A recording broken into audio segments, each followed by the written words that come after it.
¿Cómo están? No, qué cerca me siento. Sí, estoy en España porque pertenezco a esa parte del país que tiene la vida dividida, que los hijos los tenemos afuera, y tan Ah, cerca, sí, tan cerca, no solo escucharlos tan bien, la única diferencia es que acá hace frío y ahí me imagino que están disfrutando del verano, acá es mi noche y ustedes están entrando en el atardecer, pero con una gran cercanía. Le agradezco mucho el llamado.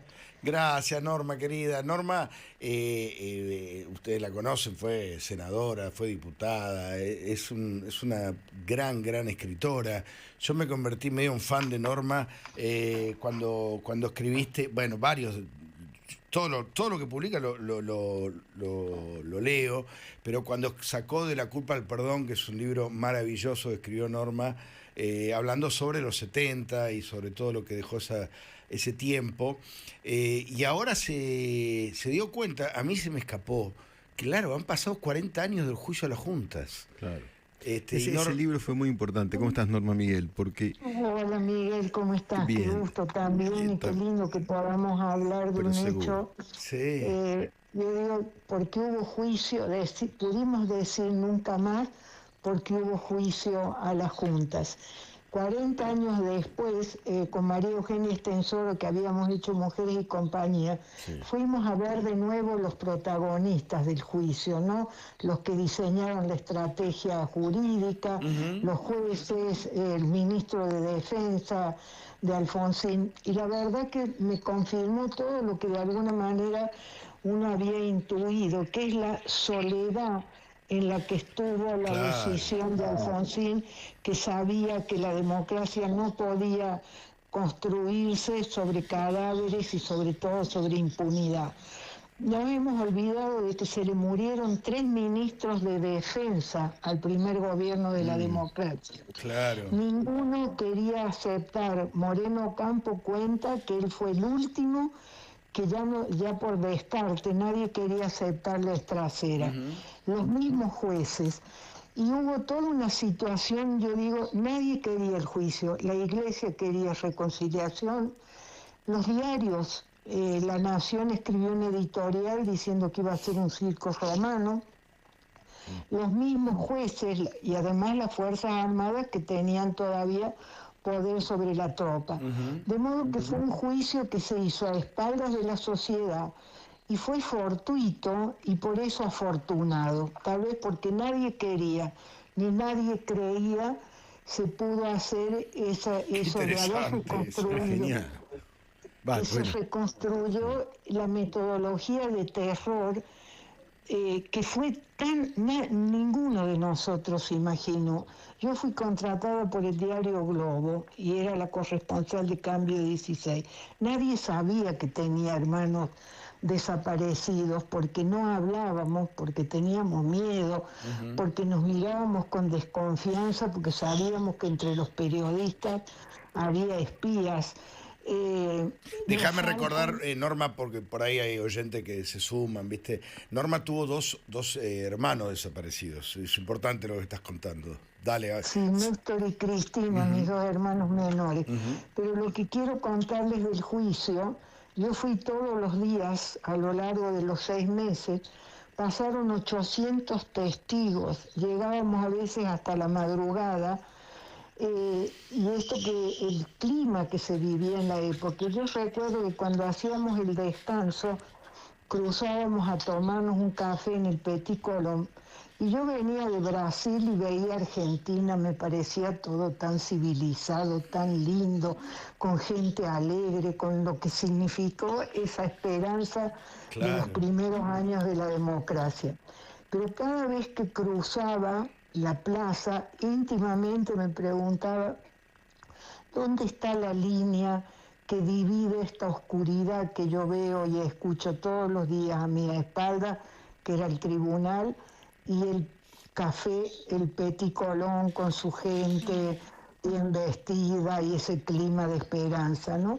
Con el tiempo, yo creo que los que fuimos al juicio, yo evoco siempre a Borges, Borges, con solo ir un día al juicio, escribió la única crónica que ninguno de nosotros pudo decir a lo largo de 6 meses. Y él dijo, no era un comunista, no era un peronista, era un hombre que sufría. Qué maravilla. Esa instancia de humanizar lo que nos había pasado. Estaba hablando de un torturado que estaba relatando su flagelo, ¿no? Sí. No solo era un torturado que había relatado lo que vivió, sino que era un operario gráfico en este mecanismo macabro de Masera que utilizó a los desaparecidos montoneros para usarlos para su proyecto de ser el Perón que ambicionaba ser. Basterra era un operario gráfico que les ayudó, fue obligado a colaborar, por supuesto, él era un desaparecido, para falsificar toda la documentación con la que se quedaron, no solo con las personas, sino que se quedaron con sus propiedades, claro. Todo eso. Pero Basterra, que estaba desaparecido para el resto, lo dejaban salir todos los fines de semana como si fuera un oficinista, volvía a su casa y el domingo volvía a ingresar a la ESMA. ¡Qué horror! Yo les recomiendo leer esa crónica de Borges, que tendría que estar en el Museo de la ESMA, que tendrían que estudiar en literatura. Se llama 22 de julio. Me llama siempre la atención que no se recuerde esa crónica, porque él hizo lo que no hemos podido hacer, ¿no? Las consideraciones morales, filosóficas. Entonces, eso que decían ustedes hoy, yo pensé que se iba a recordar el juicio. Como hay mucha culpa de todos los que no quisieron, que no creían, y después, como eso fue revelando una dimensión de lo que había sido el mecanismo de terror, la perversión del desaparecido, de secuestrar, matar, ocultar para negar el crimen. Es decir, yo creo que todavía en nuestra sociedad hay mucha culpa y por eso hay sobreactuación. Ustedes mencionaban el libro de La culpa al perdón. Yo estaba, como todos los periodistas que no nos dejaban llevar grabador, o sea que no teníamos la pericia de un Borges, nosotros estábamos limitados al hecho, a lo que escuchábamos, que teníamos que decir con palabras propias lo que ahí escuchábamos. Yo fui muy crítica en la época, estaba con los periodistas extranjeros que decíamos que era censura. Con el tiempo me di cuenta la moderación y la racionalidad de la decisión de prohibirnos el grabador para atenuar el impacto. El impacto a la sociedad y el impacto a los militares. Así que fue yo insisto siempre ahora, lo he descubierto después de 40 años, digo, claro, fue afortunado porque fue fortuito, nadie creyó. Y cuando Kirchner, ¿por qué los peronistas no celebran la democracia?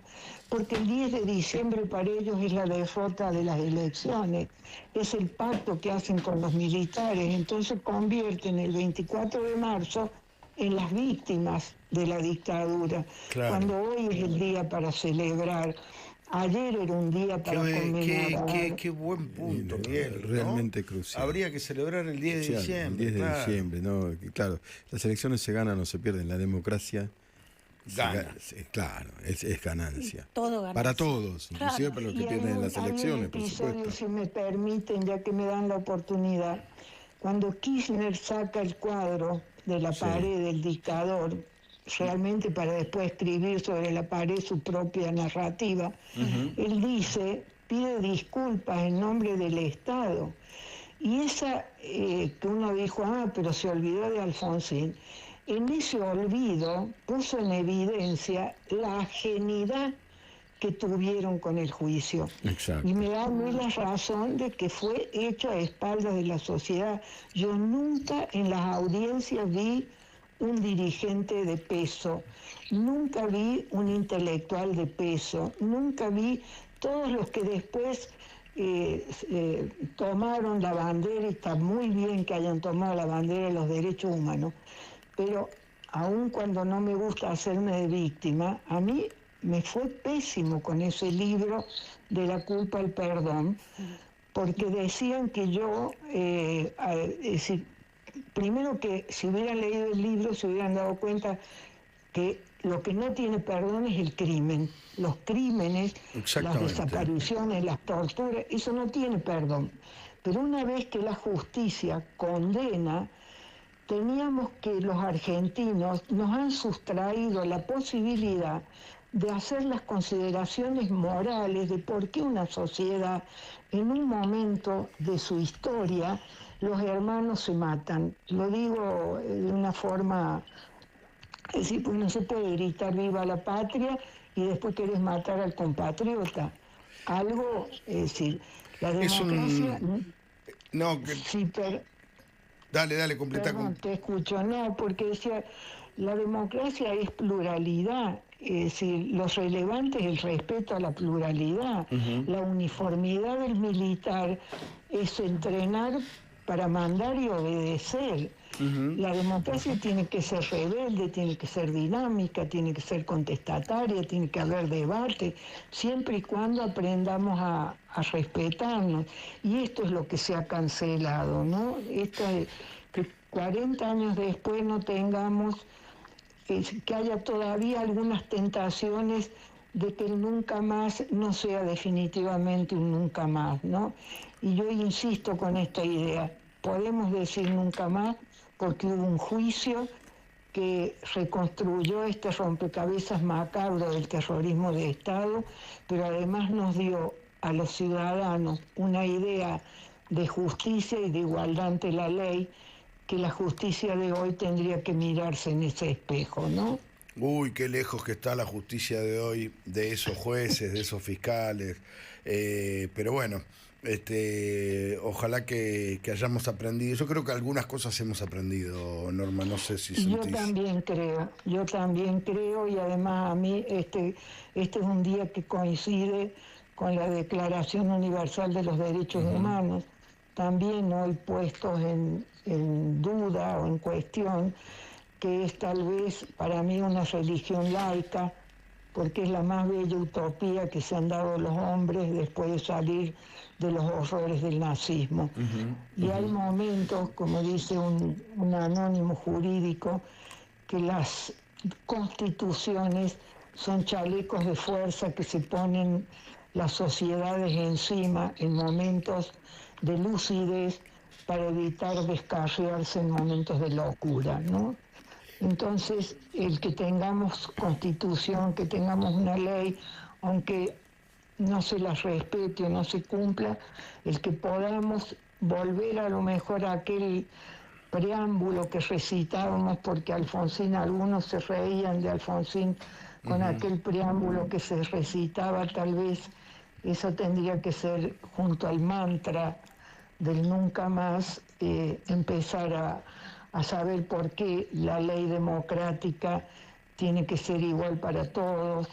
No puede ser que los nuevos legisladores que ganan sus bancas por la ley democrática, que es generosa, que no les pide otros requisitos que sean del lugar donde han nacido, donde viven o que tengan una edad, no pueden usar el Parlamento para atentar contra el sistema que los ha sentado ahí. Claro, ojalá estos jóvenes nuevos sepan y aprendan que ellos están sentados en esas bancas por la generosidad de la ley democrática. Claro. Entonces que la honren y que no usen las bancas para atentar contra ese sistema, ¿no? Norma, qué lindo. Mike, ¿qué tal? ¿Querés la última? Una acotación, si querés hacer, Norma, respecto de Venezuela. Hoy fue el Nobel a María Corina Machado, lo recibió su hija. Buen punto. Y una dictadura ya que tuvo sus cómplices acá, ¿no?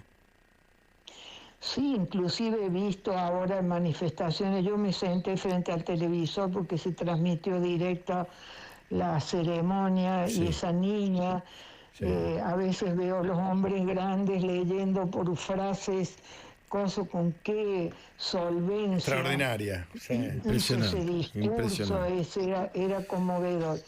Y después ha habido algunas manifestaciones acá en Europa de las izquierdas utilizando el pretexto de que Trump está ahí en el frente a Venezuela, como lo mismo que se decía de Cuba. Pero la verdad que lo de hoy con Venezuela y se escuchaba además todo el discurso previo en relación a la democracia y pensaba, ¿no?, en nuestro presidente sentado ahí. Es importante que escuche todo lo que significa la democracia, sobre todo en este continente, ¿no? Qué lindo, Norma, es hermoso escucharte. Te mandamos un beso grande y te seguimos leyendo por ahí. No, ahora me voy a quedar desvelada. Ah, y bueno, escuchanos, poné Radio Mitre. No es que hago eso en la noche.